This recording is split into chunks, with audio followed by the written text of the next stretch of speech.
There's absolutely zero question in my mind that we were all created to do something very, very specific. And it is not this gigantic mystery that a few lucky people in life stumble upon. It's there for all of us, and it's within us. This is the L3 Leadership Podcast, episode number 182. What's up, everyone, and welcome to another episode of the L3 Leadership Podcast. My name is Doug Smith, and I'm the founder of L3 Leadership. In this episode, you're going to get to hear part 2 of my interview with Ken Coleman. Ken is the host of The Ken Coleman Show and the top-rated EntreLeadership podcast. He's also author of the book One Question, and Ken specifically helps people grow their businesses, pursue their passions, and move toward a fulfilled purpose. In part 2 of all of my interviews, it's traditionally my lightning round interview, and we did go through our lightning round questions with Ken. However, at the end of the interview, I asked Ken for some feedback on an issue that I'm having when I interview leaders, and his feedback was so good that I included it on this episode for your benefit. I think that you'll really learn a lot from it, and I'm so grateful that he was willing to speak into my life. In addition to the feedback, you'll also hear Ken share his favorite book, his favorite podcast, who is still on his bucket list for people to interview, and so much more. So you're going to love this episode. And if you haven't already, I'd encourage you to go back and listen to part 1 of our interview in episode 181. There's a ton of great content there as well. But before we dive into the interview with Ken, just a few announcements. First, I want to encourage you to become a member of L3 Leadership. Why? Because we believe that every leader needs a community of leaders around them that will encourage them, challenge them, and hold them accountable. And that's exactly what we provide here at L3 Leadership. When you become a member, you'll have the ability to join or launch one of our mastermind groups. You'll have access to our community of over 100 leaders, and you'll have access to the tools and resources you need to take your life and leadership to the next level. To learn more about membership, go to l3leadership.org/membership. I also want to thank our sponsor, Alex Landon. Alex is a full-time realtor with Keller Williams Realty, and if you're looking to buy or sell a house in the Pittsburgh market, Alex is your guy. He's a member and a supporter of L3 Leadership, and he would love the opportunity to connect with you. You can connect with him and find out more at pittsburghpropertyshowcase.com. With that being said, let's dive right into the interview and join my conversation with Ken Coleman, and I'll be back at the end with a few announcements. I want to dive into what I call the lightning round, just a bunch of fun questions. Okay, lightning round. I'm very nervous, Doug. I'm very nervous. No reason to be nervous. You'll be great at this. You'll love it. A few questions just because you've interviewed so many great leaders. I've asked you this last time, but is there anyone still on your bucket list of people you want to interview in your life? Yeah, Tiger Woods, Oprah Winfrey, Richard Branson,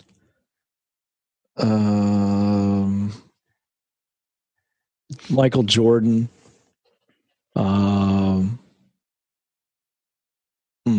I could go on and on and on. Are any of those looking to be a reality in the next year or two? Yeah, I think Branson's going to happen. Awesome. I think Branson's going to happen. I've not tried for any of the others. It's interesting. But those are the ones, like, if I was going to just sit down and go, that's the cocktail party question, and I love it. And those are the people that I would most love to shape an interview with, for sure, because of their stories. And I think I could do something different that hasn't been done. I love that. I'll tell you another, Lance Armstrong. I'm close on Lance because I want to talk to somebody about redemption. Wow. And what it's like to keep coming back after the whole world thinks you're just the worst person on the planet. And I dig stories like that. Wow. I look forward to all of those if they happen. So question, I don't know if you knew Matt Keller, Next Level Church. He's in Fort Myers, Florida. He interviewed Dave. I don't know when, but he's interviewed you Matt. too. Yeah, you were on the podcast. Yeah, I was on his thing. Yeah.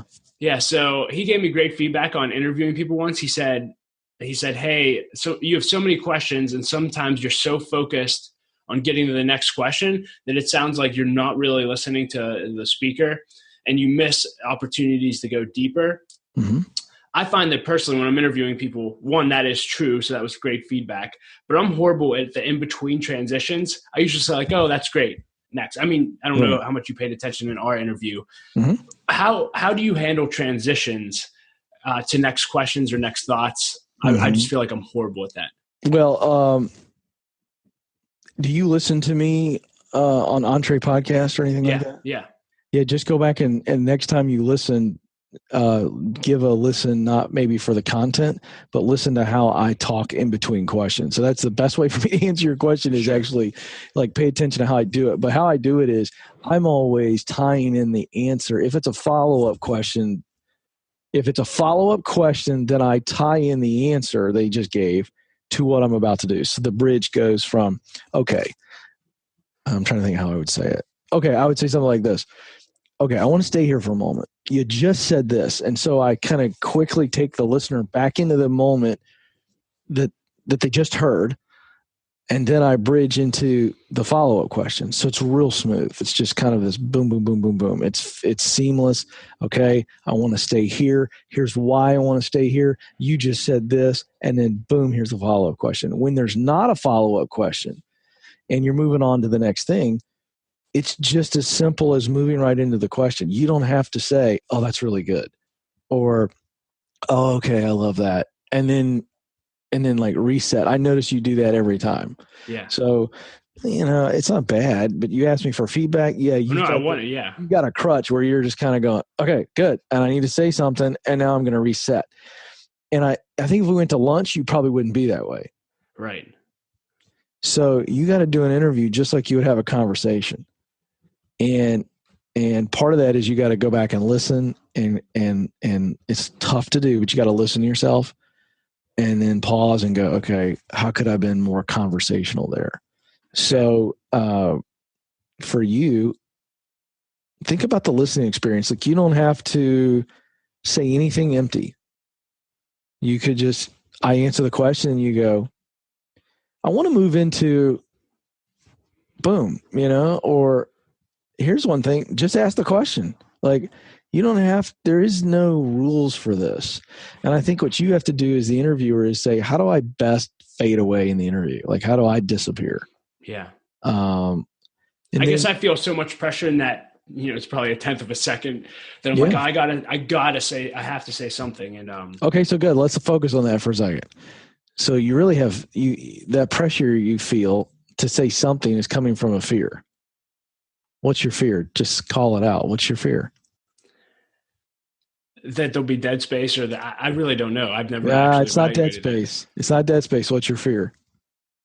Tell the truth. I know what it is, but I want you to say it. I really don't know. I really think this is like, I think that feedback that Matt gave me is true, but I can't pinpoint that. Yeah. So your fear that where you feel this pressure to say something real quick. So your fear is that your guest is going to think that you're something that you're worried about the guest. That's what you're worried about. You're not worried about the audience, because the audience is not getting this till after the fact, and you can edit all that. You're afraid of something. I don't know what specifically is, but you're afraid that whoever the guest is going to think he's not paying attention to me. He didn't like my answer. This guy's not polite. And that's because your brain's wrapped up into, you're still nervous talking to people like whoever. You shouldn't be nervous talking to me, that's for sure. But the point is that that's what's going on in your head. No, you got to own that. That's what you're afraid of something. Just call it out. Yeah. And that's what you're afraid of. So then you go, how do you get past the fear? You shine the light of truth on the fear. So do you have to say something some little thing that's completely worthless to connect with your guest? No.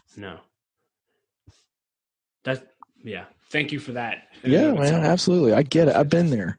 Yeah. Listen, at some point you get to a place where you go, hey, I'm shaping this conversation, and your guest will always respond to your confidence.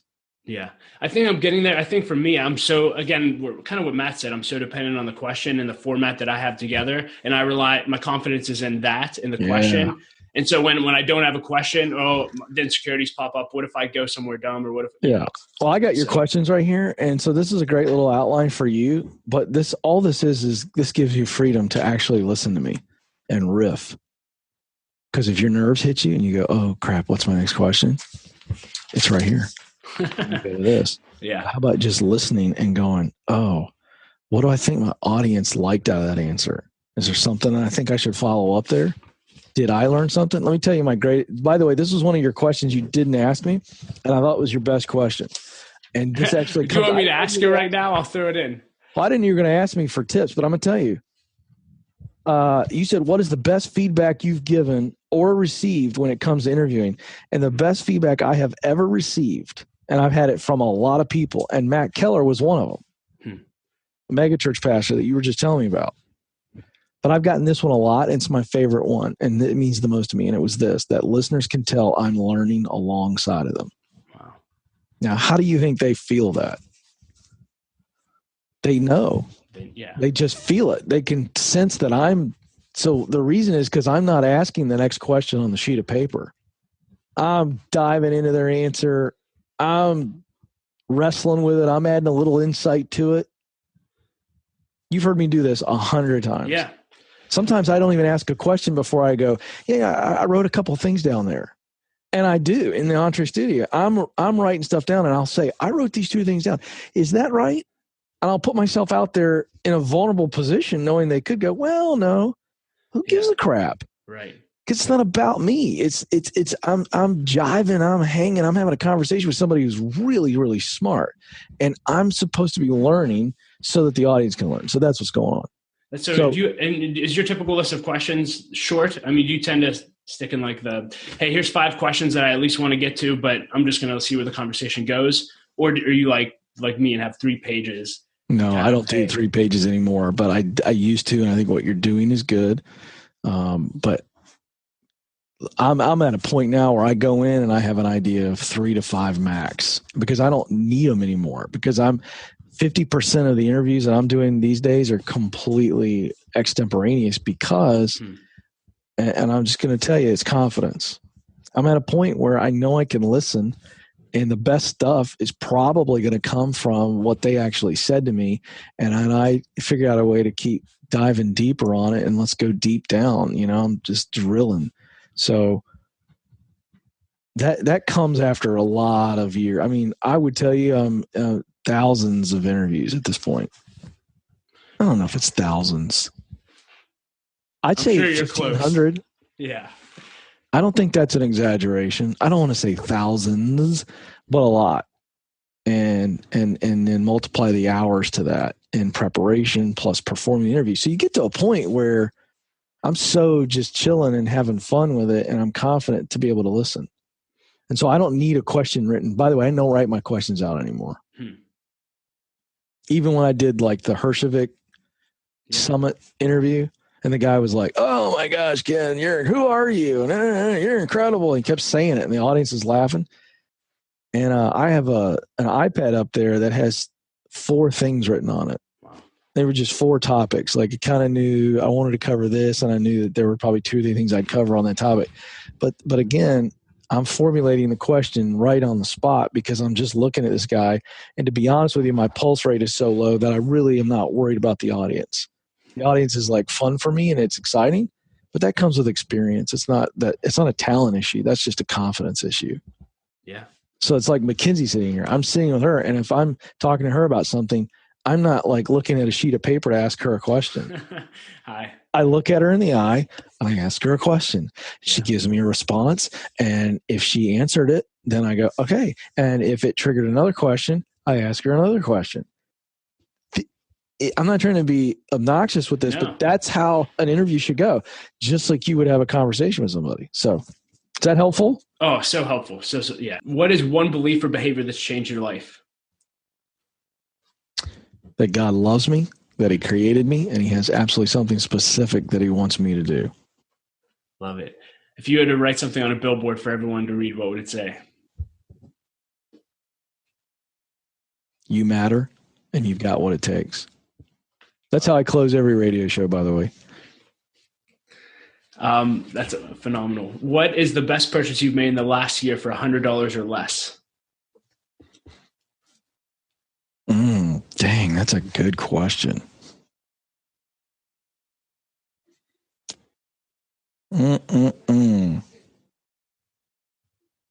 It's got to be probably a pair of J. Crew pants that I got on sale recently in New York. I was up there for media, and I was pretty stoked to get them. They were pretty awesome. That's awesome. What's the top book you're recommending right now or giving out? Okay, so this is fun. I pulled this book off my shelf after several years, and I did an interview on it with Poe Bronson, who wrote the book What Should I Do in My Life, which was his runaway bestseller. And he co-authored this book with Ashley Merriman. And this is the title, and then I'll tell you why I'm so in crazy love with it. It's called Top Dog, The Science of Winning and Losing. So with the Ken Coleman Show now, I'm like reading psychology studies and all this kind of stuff all the time because it's a big part of what I'm helping people with. And this book is so good. I'm rereading it, and so that would be something I recommend, because here's what's cool about it. It really breaks down the science between underdogs and why they can sometimes knock off, like in the sports world, how like the crazy underdog can somehow beat this team that's so heavily favored. But it goes way deeper than that. And it really is about competition and how important competition is. Again, forget sports for a moment, but just the spirit of competition and how important it is in winning in life. It's really fascinating stuff. Wow. Well, I will buy that right after this interview. It's great, dude. You will absolutely thank me for that. That's awesome. Favorite podcast that you listen to? Favorite podcast that I listen to? You know what? It's Colin Cowherd, The Herd. I'm a sports maniac. I love sports. So when I'm on the treadmill or the stationary bike, I listen to him because I listen to so much other stuff on other times. So that's my guilty pleasure, because he's very thoughtful. He's actually a world-class communicator, and he comes at sports very different. I think he's the thinking man sports host, and I find him to be really, really enjoyable to listen to. So that's probably my favorite podcast. I love that. Well, hey, we're about out of time, so I'll just leave it really open-ended. Anything you want to leave our listeners with today about leadership, life, or anything else? Well, I'll tell you, the thing I think about every day, and I try to communicate every day to people, is that there's absolutely zero question in my mind that we were all created to do something very, very specific. And it is not this gigantic mystery that a few lucky people in life stumble upon. It's there for all of us, and it's within us. And the sweet spot analogy that I use so much, that was given to me by my mentor in my 20s, is so rich and so profound. And it bears repeating, and it drives home what I'm saying, and that is that your sweet spot exists at the intersection of your great talent and great passion, meaning you use your top skills, your top talents to perform the work that gives you joy, that matters most to you. And when you can do that, you will achieve something greater than success. And I'm going to tell you something. I'm getting a little fed up with all the self-help stuff I'm seeing and hearing, where it's all about your awesomeness and your greatness. I'm going to tell you something. If you're pursuing greatness, it better be as a craftsman of your craft, not just, I want to be great and people think that I'm great, because you're on a very, very slippery slope. However, if you pursue your sweet spot and you step into it and you live it, you're going to get something greater than success, and it's significance. Deep down, Doug, every one of us wants to make a difference in our life. We want to matter. And you achieve that, you'll have plenty of success. You'll have plenty of money, because it'll be enough for you. And so that speaks to what's driving you. And so that's the message that I want to spend the rest of my life sharing, one-on-one, 1-on-10, 1-on-10,000, because it's so vitally important. This world, just think for a moment, just think how great of a place this world would be if we had people walking around with that confidence every day. It's paradise. I mean, it's just nuts. It's incomprehensible, because it's so crazy to assume and to think that that could happen. But one person at a time, that's what I want to do. Yeah, well, thank you for sharing that message with me today and everyone that will listen to this. Appreciate it. Thanks, Doug. Hey everyone, thank you so much for listening to our interview with Ken Coleman. You can find ways to connect with Ken and links to everything that we discussed in the show notes at l3leadership.org/episode 182. You can also listen to part 1 of our interview if you haven't already in episode 181, and I'd highly encourage you to go back and listen to it. It's fantastic, and Ken just has so much wisdom. As always, I want to thank our sponsor, Henny Jewelers. They are a jeweler owned by my friend and mentor, John Henny. My wife, Laura, and I got our engagement and wedding rings through Henny Jewelers, and we just think they're an incredible organization. Not only do they have great jewelry, but they also invest in people. Every couple that comes in and gets engaged, they actually give them a book to help them prepare for their marriage, and my wife and I just love that. So if you're in need of a good jeweler, check out hennyjewelers.com. As always, if this podcast added value to your life and you enjoyed it, it would mean the world to me if you would subscribe and leave a rating and review. That really does help us grow our audience, so thank you for that. And thanks for being a listener. I never take any of you for granted, so thank you, thank you, thank you. And if you want to stay up to date with everything we're doing here at L3 Leadership, you can simply go to our website and sign up for our email list at l3leadership.org. As always, I like to end with a quote. I quote Gerald Brooks often, and I'll do it again today. He said this, he said, "As you're starting out in life, the question is, do you have talent? However, later in life, the question becomes, do you have discipline?" I love that. Thanks for listening and being a part of L3 Leadership. Laura and I appreciate you so much, and we'll talk to you next episode.